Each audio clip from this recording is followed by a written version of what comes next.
श्री कृष्ण कहते हैं कि भगवान उपासना केवल शरीर से ही नहीं बल्कि मन से भी करना चाहिए। ईश्वर का बंधन उन्हें प्रेम बंधन में बांधता है।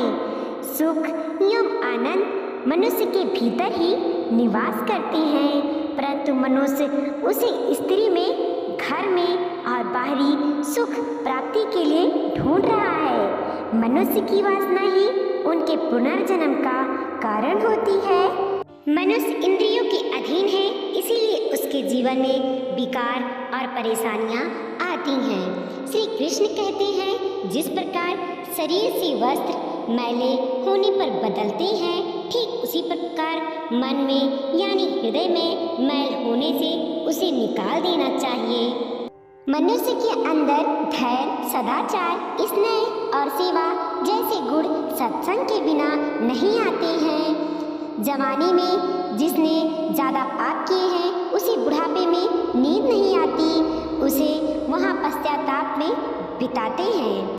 भगवान ने जिसे संपत्ति दी है उसे गाय रखकर सेवा करनी चाहिए, इससे भगवान प्रसन्न होते हैं। जुआ, मदिरापान, पर स्त्री गमन, अनैतिक संबंध, हिंसा, आसक्ति, मद आसक्ति और निर्दयता, इन सब में कलयुग का वास है, इसीलिए इसका और एक नाम है घोर कलयुग।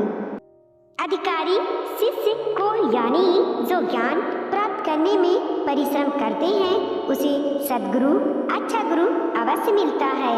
भगवान श्री कृष्ण कहते हैं कि मनुष्य को अपने हृदय को बार बार समझाने की कोशिश करना चाहिए, ईश्वर के सिवाय उसका कोई नहीं है। साथ ही यह विचार करना चाहिए कि उसका कोई नहीं है इसे ब्रह्मांड में भी जो उसका साथ देगा। भोग में क्षणिक यानी क्षण भर के लिए सुख प्राप्त होता है, साथ ही त्याग में अस्थायी आनंद है।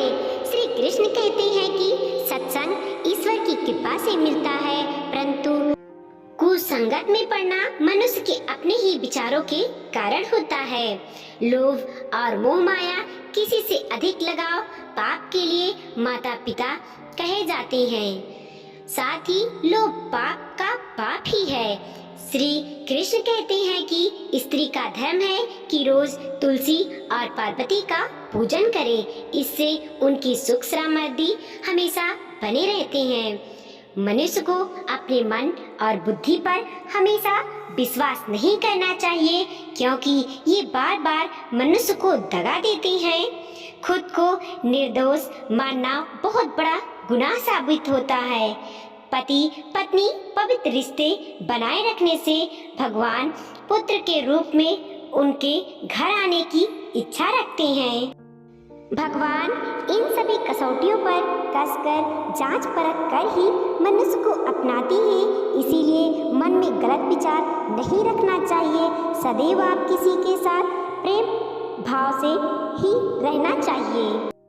भगवत गीता में लिखा है, क्रोध से भ्रम पैदा होती है, भ्रम से बुद्धि व्यग्र होती है, जब बुद्धि व्यग्र होती है तब तर्क नष्ट हो जाते हैं, और जब तर्क मरता है तो मनुष्य का विवेक नष्ट हो जाता है, और जब विवेक नष्ट हो जाता है तब उसका पतन शुरू हो जाता है।